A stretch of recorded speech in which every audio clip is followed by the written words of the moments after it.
እንዴት ነው እሱ በዚህ መንገድ በረከት የማገኘው? ከዚህም ብሶ ጭራሽ ድጋሚ ወደ ቀብር ቦታው እንዲሄድ ይፈልጋሉ። አሁን የኔ ልጅ አሁን ግን ማንንም አትሳደብ፣ ይልቁንም አመስግን፣ አወድስ።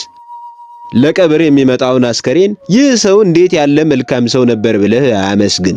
አባ ቢያንስ ሌላ ቀን ቢሄድስ ይህ ቁስል እስኪድን እንኳን እንዴ? የለም ብዙም አልተጎዳህም፣ እንደዚሁ ሂድ። እንዴ ምን እየተካሄደ ነው ያለው እዚህ?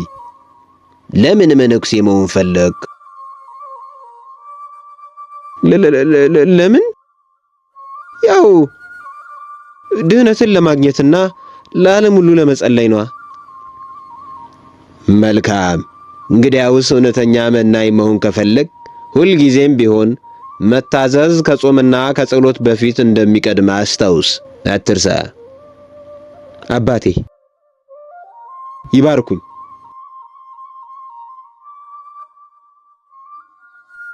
ልዑል እግዚአብሔር ይባርክህ።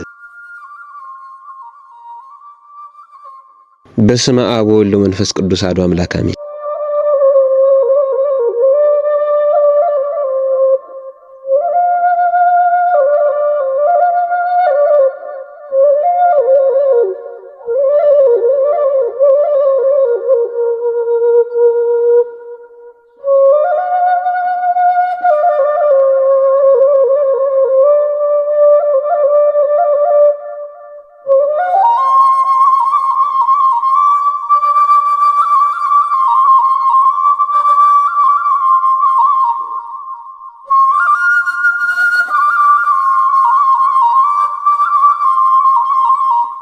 በመጀመሪያ ተሳደብ አሉኝ፣ አሁን ደግሞ አመስግን።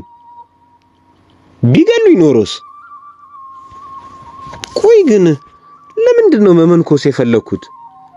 እንደ ማንኛውም ምዕመን መደበኛ ሕይወት ሊኖረኝ ይችል ነበርኩ።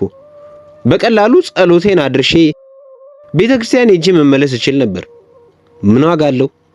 እዚህ መጥቻ አእምሯቸውን የሳቱ ሰዎችን ትእዛዝ እቀበላለሁ። ኤዲያ ይበቃል። በቃ ገዳሙን ጥዬ መጥፋት አለብኝ። አሁን ወደ ዓለም እመለሳለሁ።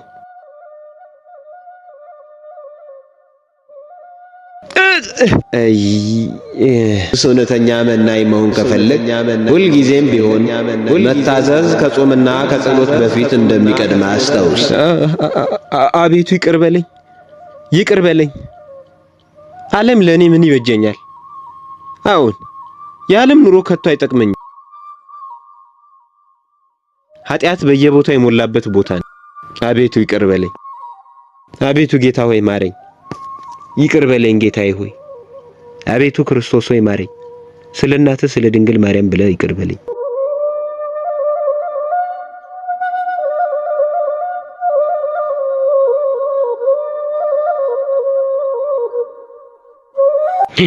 የሚቀበር ሰው እየመጣ ነው ማለት ነው።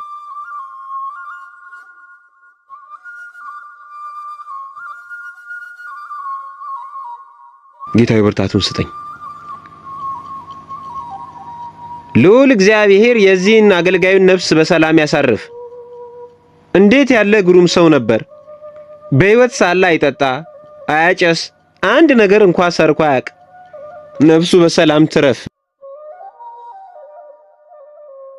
እናም የዚህ ቅዱስ ወንድማችን አስደናቂ ሕይወት በሕይወት ላለነው ሁሉ ምሳሌ ሊሆነን ይገባል። ተመልከቱ፣ ይህ መነኩሴ በወንድማችን እያሾፈበት ነው እኮ። ምን አልክ አንተ? ጌታ ሆይ ነፍሴን አደራ። ይችን ያዝበት። አይ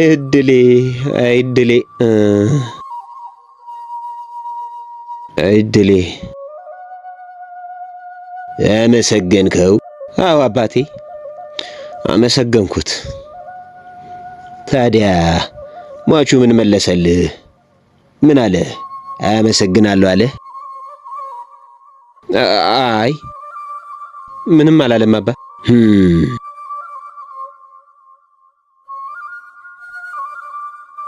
የሰደብከውስ ሟች ስትሰድበው ምን አለ?